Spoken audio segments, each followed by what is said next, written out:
um livro se a gente não sabe quem escreveu esse livro? Como a gente aceita um livro como palavra de Deus no cano bíblico se a gente não sabe nem quem escreveu? Então hoje a gente vai tentar descobrir quem escreveu o livro aos Hebreus. E um spoiler é que a gente não vai conseguir descobrir. Talvez uns vão ficar para um lado, uns vão ficar para o outro, outros vão ficar sem saída, sem um caminho para escolher. Mas a gente vai entender no livro que a gente não precisa saber de fato quem pegou na pena e colocou ali no pergaminho. Porque a Bíblia ela é confirmada pela própria Bíblia. Então nós vamos escutar, peço que os irmãos abram a Bíblia física, o celular que tiverem, para a gente acompanhar junto aí o que esse livro nos traz. Logo no capítulo 1, a gente já fez a leitura do verso 1 ao verso 14 no início aqui da escola dominical. Quando a gente escreve uma carta, uma redação, um texto, o que tem no primeiro parágrafo? O que tem que ter no primeiro parágrafo? Se eu estou escrevendo uma carta falando a respeito de uma reforma numa casa, a gente está reformando uma igreja, e aí eu escrevo uma carta para uns irmãos pedindo oração, ajuda, envolvimento. O que tem que ter nesse primeiro parágrafo? O assunto, reforma da igreja, não tem? E no capítulo 1 dessa carta que foi escrita aos Hebreus, começa falando a respeito de quem? De Deus e de Cristo Jesus, que é o Filho de Deus. E é interessante que o autor ele coloca Cristo Jesus como filho numa posição diferente,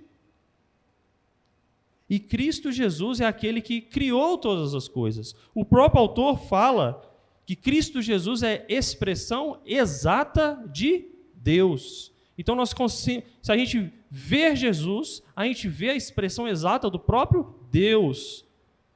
Porque Cristo Jesus é Deus. E todas as coisas foram criadas por meio dele e pela sua palavra. Aí, a partir do verso 5 até o verso 14, ele traz um paralelo para aquelas pessoas que estavam recebendo essa carta tentar conceber e entender de forma mais límpida, mais clara, quem é Jesus. Então vamos lá nos primórdios primeiro. O que é o povo hebreu? Às vezes a gente vai ter umas ideias, mas vai ter, por exemplo, umas dificuldades de definir de fato o que é o povo hebreu. Alguém arrisca dizer o que é o povo hebreu? O que são os hebreus? Alguém arrisca? O que são os hebreus? Todo hebreu é judeu? Todo judeu é hebreu? Chegou uma época que todo judeu era hebreu? Teve uma época nisso? Teve. Uma janela que a palavra de Deus foi dada ao povo hebreu. O povo hebreu é muito mais antigo do que o judaísmo como uma religião instituída. Mas chegou um certo momento que não havia só judeu que era hebreu. O povo hebreu do Oriente Médio. Havia judeu que era grego, que era romano.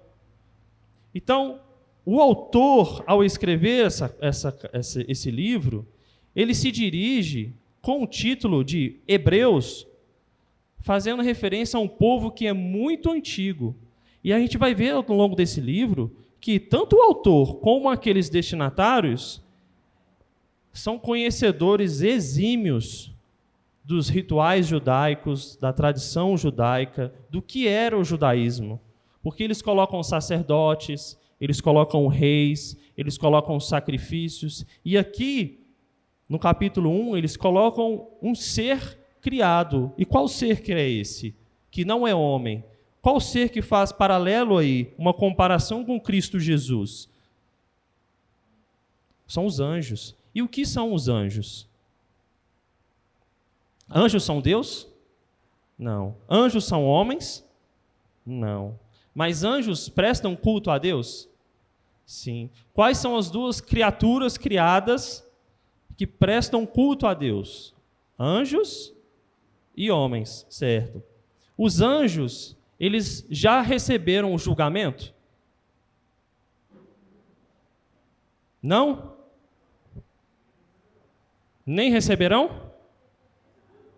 Receberão, mas ainda não receberam. Então, quando a gente estudar lá Apocalipse, anota isso daí. Que aí, se tiver divergência lá no estudo de Apocalipse, vocês cobram quem for dar o estudo. Os anjos já receberam o julgamento. Quando Miguel pelejou contra Satanás, está escrito que Satanás levou muitos com ele, certo? E o anjo Miguel também levou muitos com ele. E que Miguel, sendo um soldado enviado por Cristo Jesus, prevaleceu e foi vitorioso na derrota de Satanás, certo? Nesse exato momento, Satanás com seus seguidores foram enviados para o mar de enxofre. Ou seja, os anjos, eles já foram julgados. Aqueles anjos que permaneceram com Deus, que não se destoavam de Deus e que ficaram com Miguel, eles já receberam o seu julgamento. E aqueles que seguiram Satanás também já receberam o seu julgamento. E nós já recebemos o nosso julgamento? Não. Mas nós, homens, nós seremos julgados com base em quê? Aí tem duas distinções. É bom a gente entender isso para a gente tirar Cristo Jesus dessa ossada das criaturas. Todos nós que aceitamos Cristo Jesus como o nosso Senhor e Salvador, nós seremos julgados, porque todos receberão o julgamento. Mas uns, os que não têm Cristo Jesus, serão para condenação. E outros para glória. Todos nós receberemos julgamentos, com base naquilo que nós fizemos e deixamos de fazer, em nome de Cristo Jesus. Mas o nosso julgamento vai ser bom, benéfico. E aqui o autor ele compara Cristo Jesus... Pausão?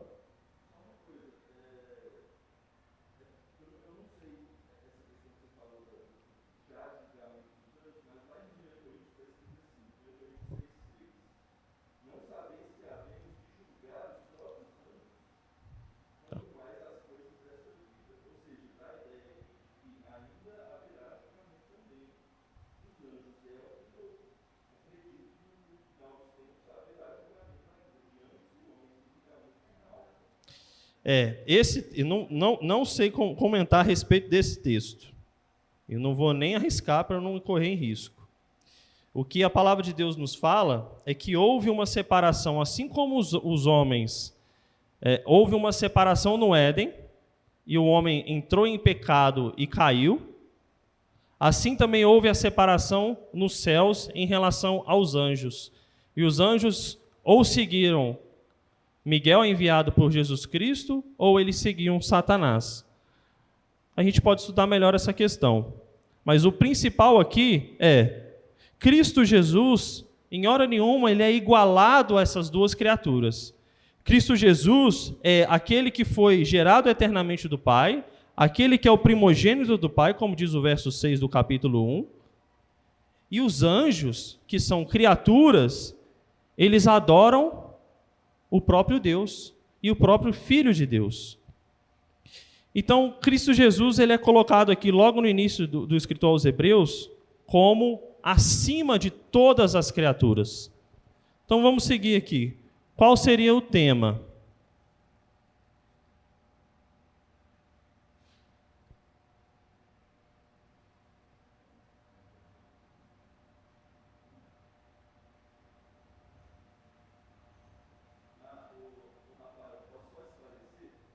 Pode?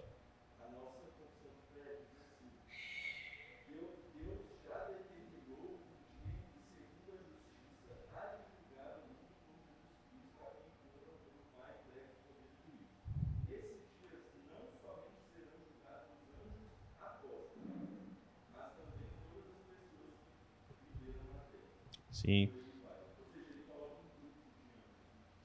Isso é interessante porque há quem defenda que essa visão da Constituição é o seguinte, aí vou fugir um pouco do assunto de Hebreus aqui, mas é mais ou menos o seguinte: nós ainda não fomos julgados, mas nós temos Cristo Jesus e a gente sabe o que nos espera no nosso julgamento.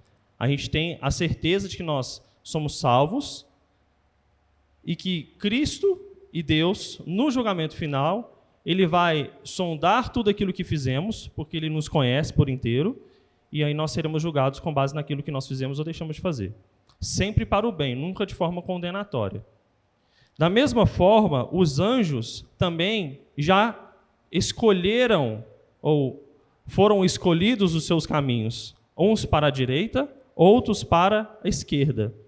Mas isso traz implicações, porque Satanás, quando foi enviado para o mar de enxofre, ele não permaneceu lá. Ele foi solto nos 1000 anos. E esses 1000 anos, os comentaristas descrevem que é o que a gente vive hoje aqui. Satanás está livre aqui e ele está solta aqui no mundo. Só que ele não tem poder sobre Cristo Jesus e sobre nós, que temos o Espírito Santo de Deus. Então, os anjos ainda, nesse sentido de julgamento final e definitivo, não aconteceu. Por quê?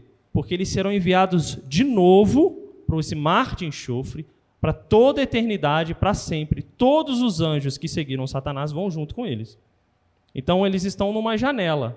Mas aqueles que serão condenados e aqueles que viverão eternamente na glória, isso já foi definido e estabelecido na peleja de Miguel contra o Satanás. Deu para entender? Ficou alguma dúvida? Mais ou menos? O assunto é difícil mesmo. Quer comentar alguma coisa? Então vamos seguir. Cristo Jesus, então, é colocado em um outro patamar, um patamar diferente de anjos e de homens. Isso para um povo hebreu começar a realmente definir quem é esse Jesus.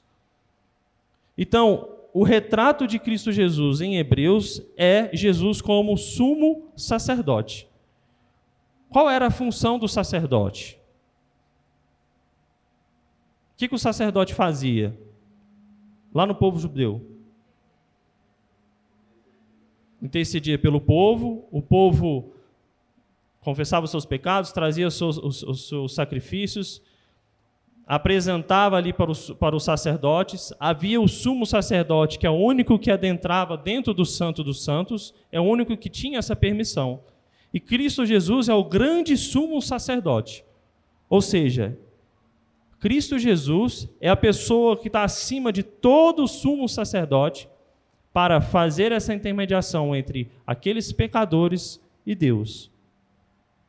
Cristo Jesus é tratado em hebreu como aquele que o seu sacrifício é suficiente para cobrir todo e qualquer pecado, diferente do que era o ritual judaico, que era sistematicamente um sacrifício em cima de sacrifício, sacrifício em cima de sacrifício.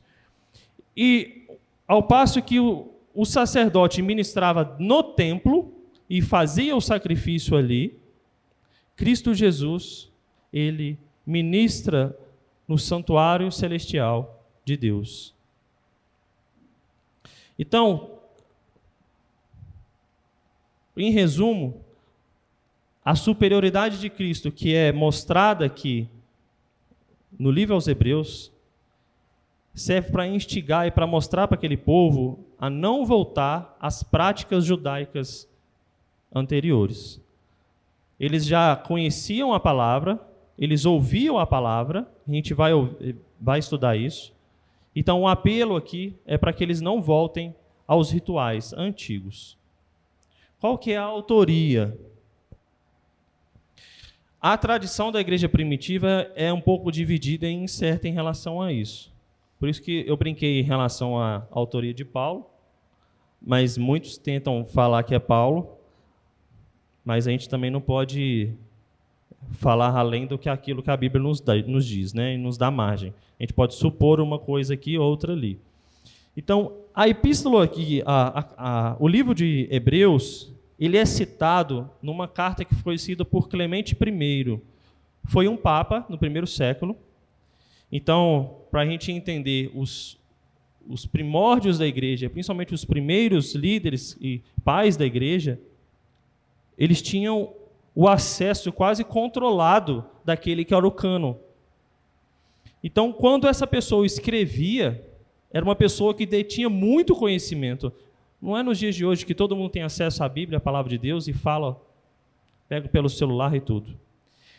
Esse Papa escreveu uma carta que chama Clemente, a Carta de Clemente, e ele fala e cita muito o livro de Hebreus. Então, houve uma certa divisão aí na igreja ocidental e a igreja oriental. Então, vamos descobrir. A igreja oriental. Vamos falar pela oriental do Império Romano. Paulo era usualmente reputado seu autor. E aí tem algumas semelhanças. Vou abrir para pedir para os irmãos abrirem. Alguém abre em Hebreus 1, de 1 a 4, e outra pessoa, Colossenses 1, 15 e 17. Colossenses 1, 15 e 17. Hebreus 1, de 1 a 4, a gente já fez essa leitura. Fala que a revelação de Deus, Cristo Jesus, herdeiro de todas as coisas, o resplendor da glória de Deus e a expressão exata de Deus. O que diz em Colossenses 1, 15 e 17? Alguém lê para a gente.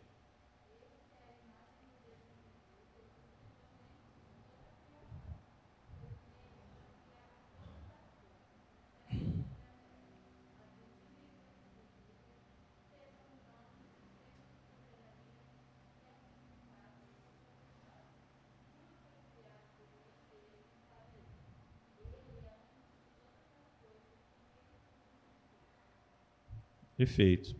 Olha a semelhança que tem. Quem escreveu a carta aos Colossenses? Paulo. Vamos ler outro texto.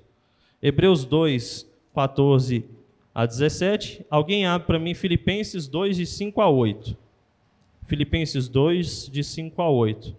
Em Hebreus diz: visto que, pois, os filhos têm participação na carne e no sangue, destes também ele igualmente participou por sua morte, destruísse aquele que tem poder da morte, a saber, o diabo. E aqui está falando sobre o sacrifício de Jesus Cristo. O que diz Filipenses 2, 5 a 8? Alguém lê aí para a gente.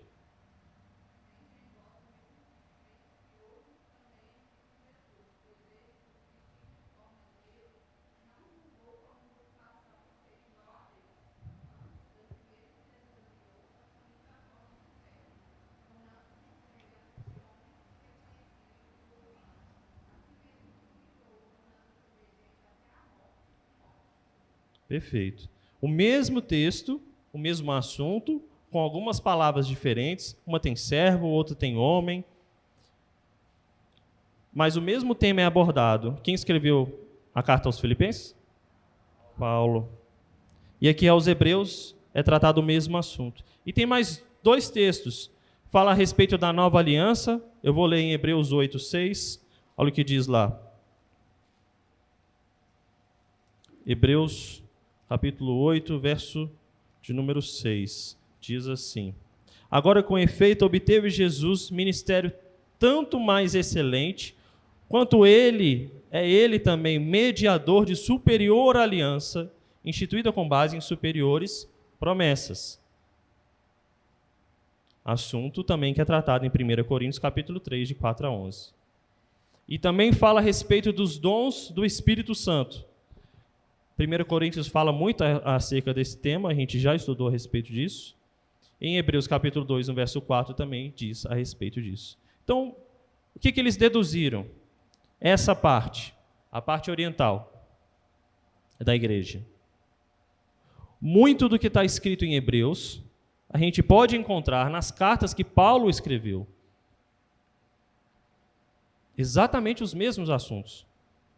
Então, eles acharam indícios de que Paulo foi o escritor aos Hebreus. Mas a igreja ocidental, ela duvidava dessa autoria. Chegou uma certa época que a igreja oriental e ocidental, eles preferiram até tirar o livro de Hebreus da Bíblia. Ele foi retirado do cânon. Por quê? Porque não se sabia de fato quem era o autor.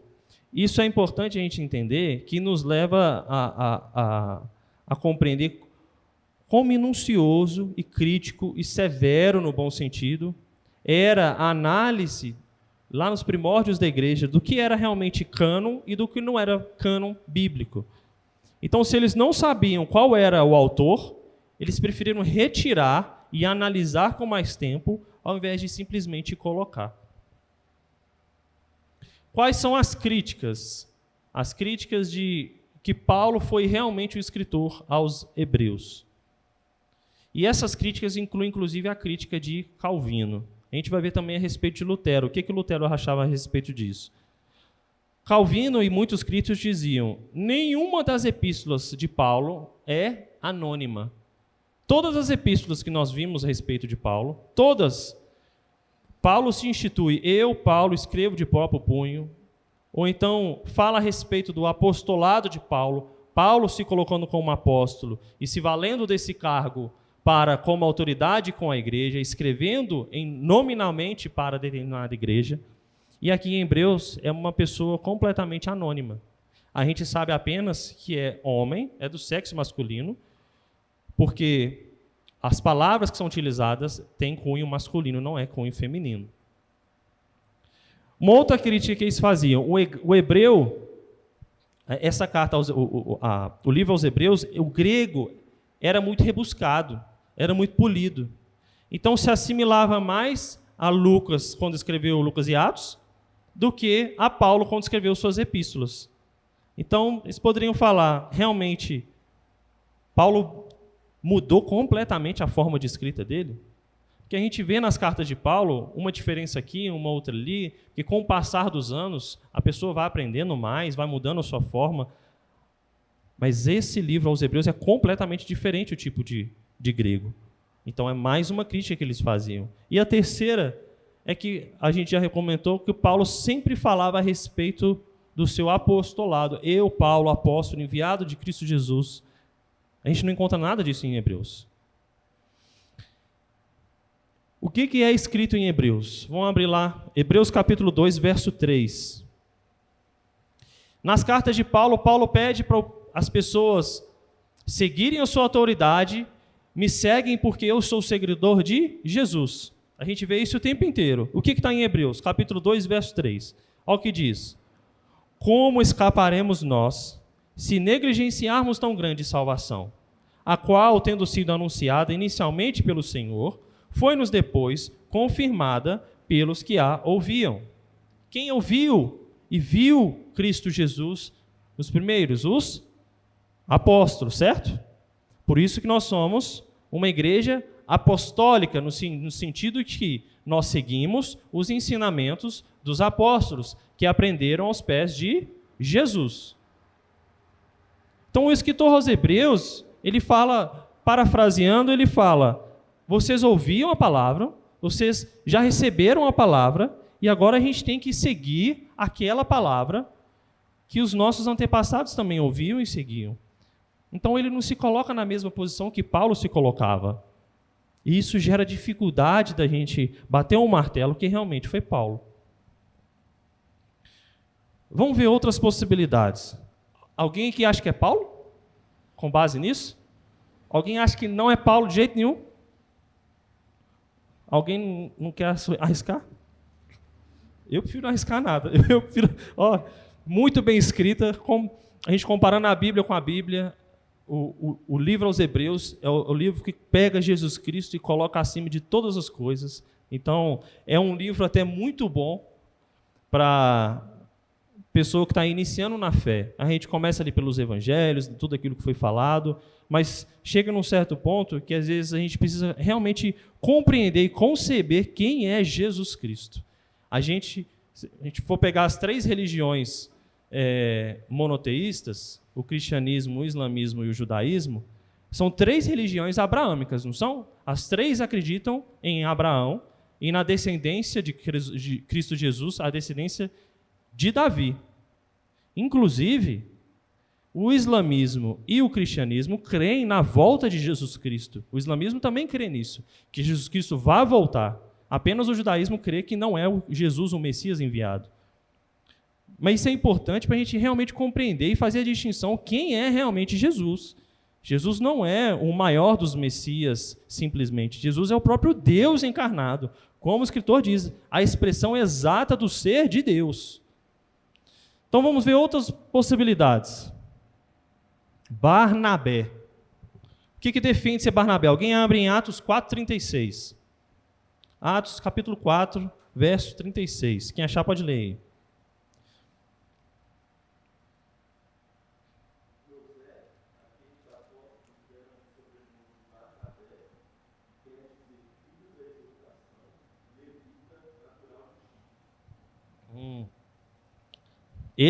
Barnabé, ele viveu junto com Paulo?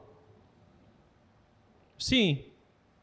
Ele aprendeu a respeito de Cristo Jesus, do que foi feito. Por que a gente tem que pensar isso? Porque a gente leu que, assim como o escritor ouviu a palavra daquela que foi anunciada para os apóstolos, os destinatários também devem fazer isso. Então, Barnabé viveu e ouviu a palavra de um dos apóstolos? Sim. Barnabé, ele era o que aí? Ele era um levita. O que eram os levitas? Levitas era aquele povo, aquela tribo separada para tomar conta de quê? Do templo, dos sacrifícios. Era ele que eles eram responsáveis por isso. E Hebreus trata exatamente de sacrifício, de sacerdote, de sumo sacerdócio, tudo isso. Então, faz sentido ser um levita que tinha conhecimento a respeito dessas tradições judaicas e uma pessoa que ouviu e aprendeu junto com o apóstolo. Certo. Mas qual que era o contra? Lê o 37 aí, pastor. Você leu o 36, lê o 37.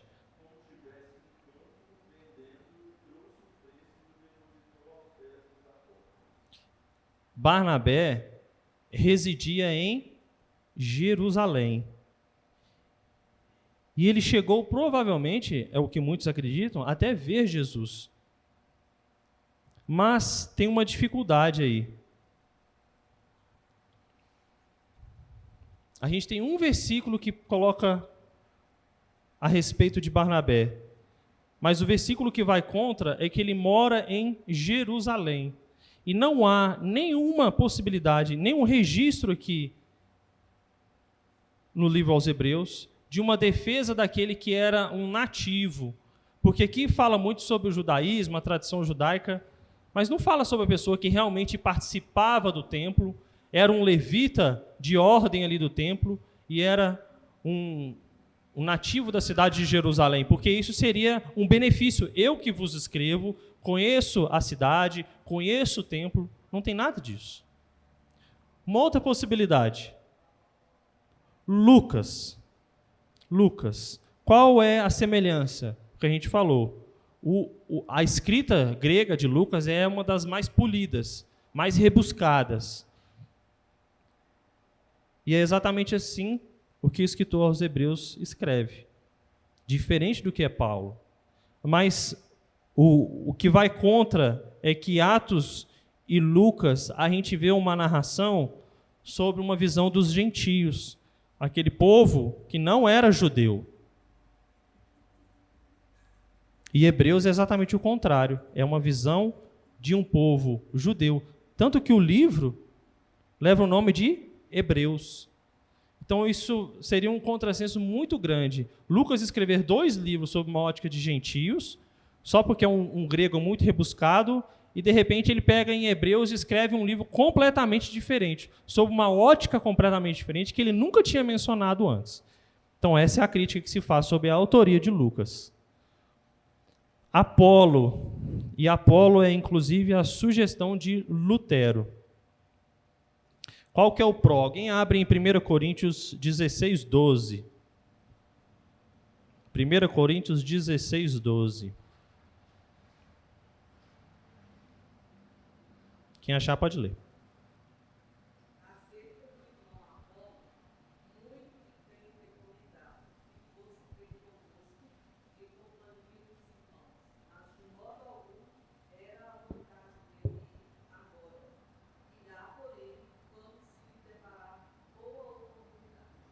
Ótimo.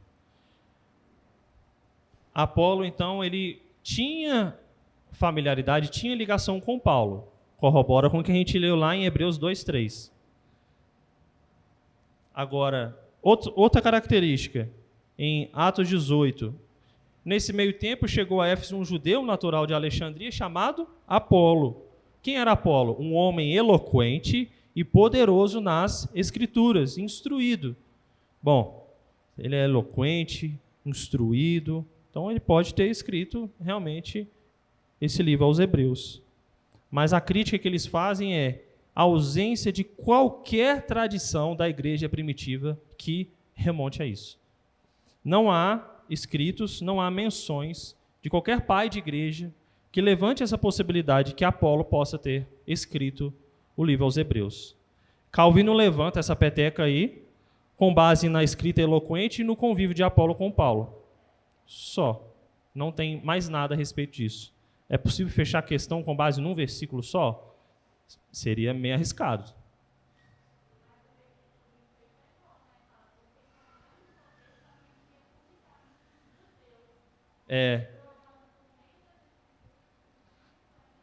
Na referência aqui, eu encurtei por causa do tempo, mas o 24, 27 e 28 fala a respeito disso. Que ele é eloquente, é uma pessoa eloquente, comunicativa, fala bem, instruído, pessoa instruída não só no falar, mas também no escrever, e ele conhecia bem os judeus.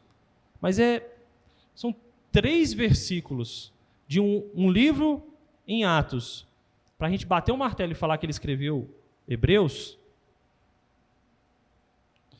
Lutero levantou a peteca, mas Lutero não fechou a questão. Ele falou, olha, eu creio que há grande possibilidade de ser Apolo. E é até bom fazer isso, para discutir, para conhecer, para conversar. Uma última possibilidade. Existem mais outras, tá? Mais umas 5, mas elas são menos significativas. A última é Clemente de Roma. A gente falou lá no início que existe a primeira Clemente, que é uma carta do Papa que escreveu no início do século, que cita muito o que está escrito em Hebreus. Qual que é o pró? Semelhança na escrita. Mas aí a gente pode gerar o contra também. A semelhança na escrita pode ser simplesmente porque Clemente pegou o escrito de Hebreus e simplesmente citou. Pegou aqui e citou lá. Não pode se falar que Clemente realmente foi o escritor aos Hebreus. Ele pode ser apropriado do que estava escrito em Hebreus. Vamos lembrar que ele era pai de igreja. Ele se apropriou do que estava escrito em Hebreus e replicou na sua carta. Dá para a gente fechar a questão e falar que ele foi o autor aos Hebreus? Então, juntamente com Orígenes, o pai da igreja antiga, e muitos outros, a gente não consegue chegar na conclusão quem é o autor, o escritor. Muito provavelmente, a gente vai ter essa resposta no céu. Pelo menos eu anseio e espero por isso. Eu creio que no céu a gente vai ter muitas respostas. A gente vai aprender aos pés de Cristo Jesus eternamente. Então, quem sabe, quem quiser fazer essa pergunta lá. Destinatários. Quem são os destinatários da carta? Vamos lembrar, uso frequente do Antigo Testamento, conhecimento dos rituais judaicos, de como era feito, por quem era feito, para que eram feitos. Ele faz advertência para os leitores não voltarem ao judaísmo. E ele tem um título que é muito antigo, que diz respeito a um povo, que é um povo hebreu. Então, tudo isso aponta para que esse livro foi endereçado a judeus cristãos. Um povo que era judeu, recebeu a palavra, se converteu ao cristianismo e que o escritor enviou esforços para que esses judeus não voltassem às velhas práticas. Vamos ver um pouco disso? Alguém abre lá, Hebreus 13, 24. E alguém abre em Hebreus 10, 25. Hebreus 13, 24 e Hebreus 10, 25. Quem achar pode ler.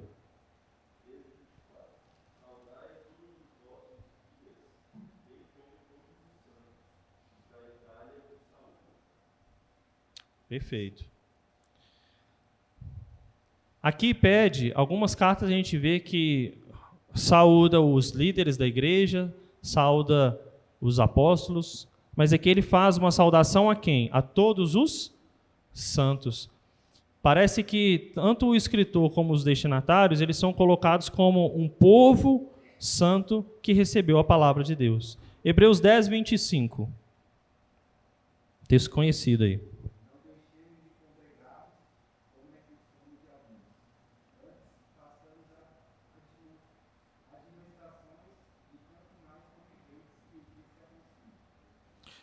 Parece que esse povo se reunia em casas ou em casa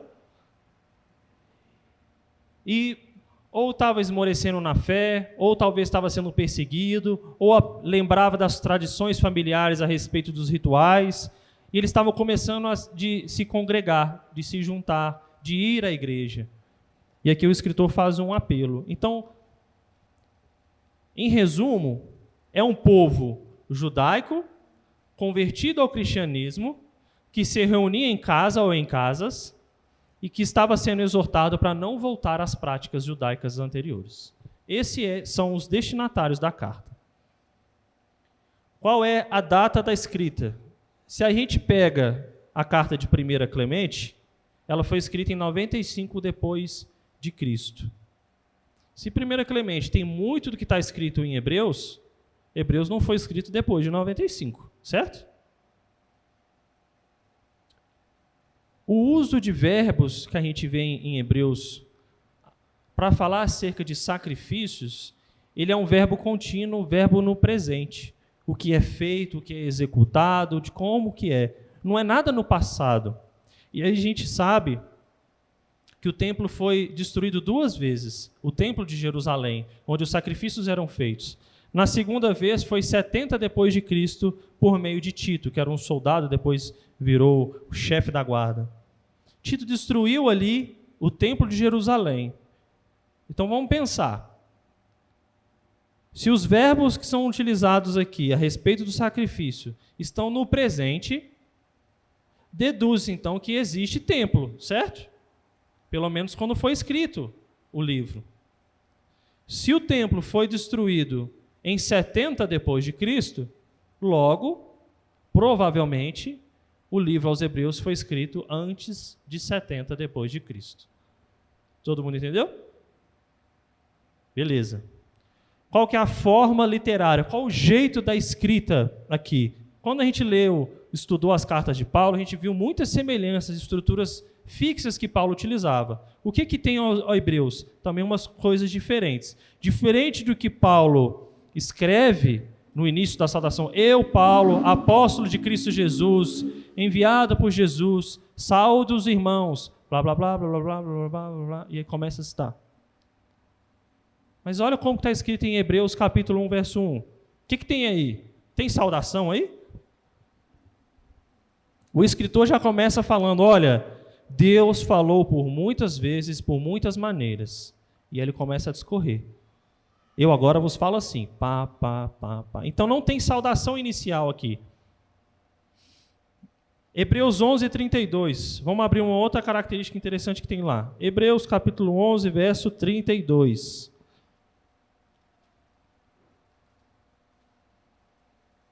Hebreus 11, 32. Diz assim, tá falando a respeito dos israelitas em Canaã. Imagine que você está com esse livro aqui, essa carta na mão, tá? E a pessoa está falando, ao jeito que ela fala. E que mais direi? Certamente me faltará o tempo necessário para referir o que há a respeito de Gideão, de Baraque, de Sansão, de Jefté, de Davi, de Samuel e dos profetas. E ele continua, aos quais, por meio da fé... Parece que a pessoa aqui está falando por meio de um sermão. Parece que está pregando. Capítulo 13, verso 32. O capítulo 11, verso 32. Agora o 13, verso 22. 13, 22. Rogo-vos ainda, irmãos, que suporteis a presente palavra de exortação, tanto mais quanto eu vos escrevi resumidamente. Ou seja, uma palavra de exortação escrita resumidamente, Parece que é uma carta, não parece? Então nós temos a característica que é singular de Hebreus. Não tem saudação inicial. Ora parece que a pessoa está pregando, mas ao final a gente vê que é uma forma de carta. Nos parece que é forma de carta. Por isso que às vezes a gente confunde até no falar. Eu aqui na aula já devo ter falado umas 10 vezes isso. Carta aos Hebreus e livro aos Hebreus. Às vezes é difícil fechar, é uma epístola, é uma carta, é um livro, porque é uma característica de Hebreus, que só Hebreus tem. E quais são as mensagens que o livro nos traz? Agora a gente vai percorrer um pouco do livro resumidamente, já passando as mensagens teológicas. A maior mensagem que o livro nos traz é a superioridade de Cristo. Cristo é superior a todas as coisas. O apelo é que os leitores não retornem ao judaísmo. Então o autor aos Hebreus ele ressalta a superioridade de Cristo em todas as coisas. Ele fala a respeito de criaturas, como fala de anjos. Ele fala a respeito de homens. Ele fala a respeito de cargos, porque ele fala de rei. Ele fala a respeito de status. Ele fala a respeito de sacerdotes. E Cristo está acima de todas essas coisas. Tudo que é criado parte de um Criador. E na abertura, Cristo Jesus é o Criador. Foi por meio da palavra dele. Então vamos analisar. Cristo é superior aos profetas. Hebreus capítulo 1, verso 13. Alguém lê para mim? Hebreus 1, 13.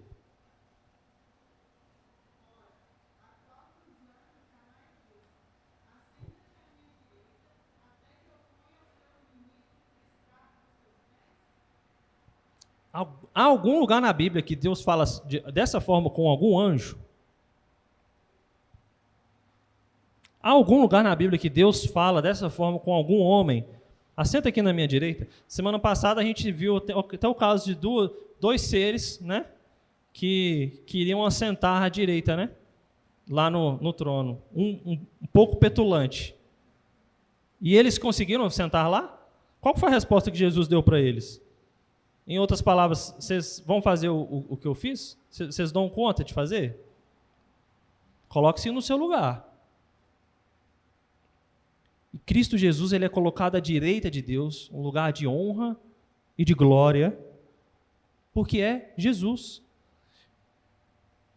Aqui ele está escrevendo a um povo que tem na cabeça o sentido de profetas como um suprassumo. Moisés, na cabeça de um judeu, é o maior de todos. É aquele que trouxe a revelação da palavra de Deus inicial.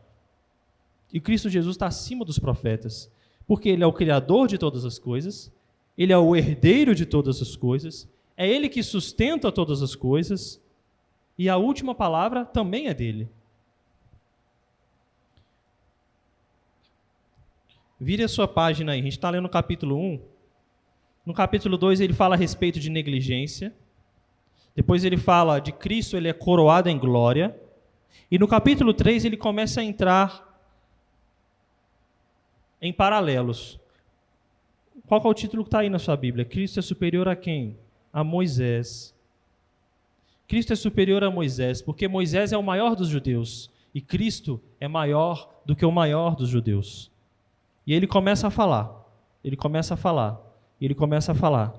E o que foi prometido para Moisés? Moisés foi aquele responsável por tirar o povo hebreu da escravidão do Egito, peregrinar no deserto, e levar esse povo para onde? Para a terra prometida. E Moisés entrou na terra prometida. Não entrou, não? Quem entrou na terra prometida? Quem que liderou o povo para entrar na terra prometida? Josué. Veja, por desobediência, os irmãos devem lembrar lá, Moisés pestanejou, reclamou com Deus, bateu o cajado na pedra e saiu água, que o povo estava reclamando. Por conta disso, Moisés, quando eles entravam, estava chegando perto da terra prometida, eles subiram no alto de uma colina. Moisés vê ali a terra prometida, mas ele não entra, e ele morre, e ele cumpriu sua missão. No capítulo 4, a gente vê que a entrada nossa na nova terra prometida é pela o quê? É pela fé. Pela fé em quem? Aquele que é dado lá no início, em Cristo Jesus. O escritor aqui faz um paralelo que, ao passo que lá no Antigo Testamento, eles eram muito mais por uma obediência, por uma servidão, aqui é por fé. E a nossa fé está garantida porque a nossa fé está em Deus. E ninguém pode tirar. Então, embora Josué tenha feito Israel entrar na terra prometida, Cristo Jesus vai conduzir o seu povo a uma terra muito melhor. Uma terra que não tem pecado, uma terra que não tem morte, que não tem praga, que não tem doença. Porque o povo achava que quando eles entrassem nessa terra que emana leite e mel, os seus problemas estavam acabados. Quando eles entraram na terra prometida, assim, pronto, vamos fazer nosso acampamento aqui a gente vai viver por toda a eternidade. Mas não era assim. Mas a terra prometida por Cristo Jesus, que Ele pega na nossa mão e nos leva, essa terra sim, não vai perecer. Isso está lá em Hebreus capítulo 4. No capítulo 5, Cristo é superior ao sacerdócio da antiga aliança. Aqui fala o que era a antiga aliança e que Cristo é a nova aliança. E só houve a antiga aliança, só houve sacrifício, só houve morte, só houve templo, porque todas essas coisas eram um prenúncio, um vislumbre para apontar para Cristo Jesus. Então Cristo é superior a tudo isso. No capítulo 6 ele fala a respeito de progresso na fé, perigos espirituais, exortando o povo. E aí ele trata a respeito de a superioridade de Cristo aos anjos. Ele fala, Cristo Jesus é o Filho divino, Criador eterno. Nós já lemos isso. E anjos são apenas servos e seres criados. E Cristo se torna o menor de todos, porque pensa Deus se encarnando. É como se a gente, do nosso corpo, a gente tentasse entrar numa forma de formiguinha. É impossível. Cristo se esvazia. E nessa forma que Cristo se esvazia, e o seu ato de expiação, Cristo se torna maior em honra e em glória, porque Ele fez isso por amor de nós. No capítulo 7, fala a respeito de Melquisedeque.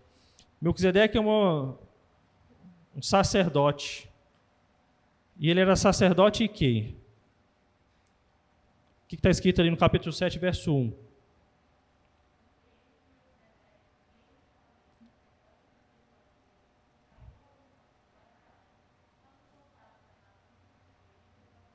Olha, ele era sacerdote e ele era rei. Então ele governava a região e ele também era um intermediador dos pecados. Recebia o pecado do povo, e é bom a gente entender como que era isso no Antigo Testamento. O sacerdote não era só aquele que estava no ritual, que recebia os sacrifícios, organizava tudo. Ah, você pecou nisso? Beleza, vou passar uma mensagem ali para Deus, tá? Você aguarda só um minutinho. Chegava só a Deus, olha, o senhor que estava sentado ali no banco mandou te falar isso e isso. Não é isso o sacerdócio. O sacerdote, ele apontava para Cristo. Então é bom a gente entender que o sacerdote, ele absorvia e sofria todo o pecado daquele povo que ele estava recebendo. Ele se compadecia daquele povo, ele sofria junto daquele povo, e com esse sentimento, ele chegava a Deus, no Santo dos Santos, e oferecia o sacrifício. Tudo isso aponta para Cristo, o que Cristo sofreu na cruz do Calvário. E Melquisedeque, além de ser rei, ele era sacerdote, ele tinha um duplo ofício. E Cristo, ele é superior a Melquisedeque. Porque a gente já colocou que Cristo é superior a Moisés. E Moisés era o quê? Profeta. Por isso que Cristo é profeta, sacerdote e rei. Porque Cristo é Deus. Ele é o Criador de todas as coisas. E ele coloca até no verso 4 do capítulo 7, fazendo uma distinção aos levíticos. Os levíticos era aquela tribo que era superior no sentido de guardar o templo e de tomar conta dessa parte. E Cristo é superior a eles. No verso 11, o sacerdote dos levíticos, ele teve fim. A tribo acabou. E Cristo é o quê? É eterno. Por fim, vamos ler lá no capítulo 8, verso 1. Tem como título: "E a antiga aliança era símbolo transitório da nova aliança, que ela é superior, é eterna, da qual Cristo Jesus é o mediador." Cristo Jesus é o Criador de todas as coisas. E todos esses simbolismos antigos do Velho Testamento apontavam para Cristo Jesus. Assim como nós temos certeza que Cristo sustém todo o mundo, nós temos a certeza de que a aliança que ele promete também será cumprida, porque não é de palavra de homens, mas palavra do próprio Deus. Amém? A última coisa, capítulo 9, verso 11, tem como título que o sacrifício de Cristo não se repete. Ele é perfeito e é eficaz. Aqui é bom a gente só fazer um destaque de que há certas religiões que defendem que o sacrifício de Cristo Jesus ele é repetidamente feito na Santa Ceia, ou na comunhão que ela é chamada, ou na Eucaristia. É bom a gente diferenciar que nós, como reformados, a gente crê que o sacrifício de Jesus foi cabal, ele foi perfeito, ele foi cumprido na cruz. Então, quando nós participamos aqui da Santa Ceia, é apenas um ato simbólico. Nós lembramos daquilo que Cristo já fez por nós. Às vezes, a gente toma isso muito automaticamente na Santa Ceia, e é bom a gente lembrar, já que a gente está estudando Hebreus, que Cristo ele não vai morrer de novo. Cristo já morreu, cumpriu o que ele tinha que cumprir, e ele está vivo e vai voltar. E aí essa Santa Ceia vai ser com ele, presencialmente, porque nós cremos que Cristo Jesus se faz presente na nossa Santa Ceia aqui. Amém?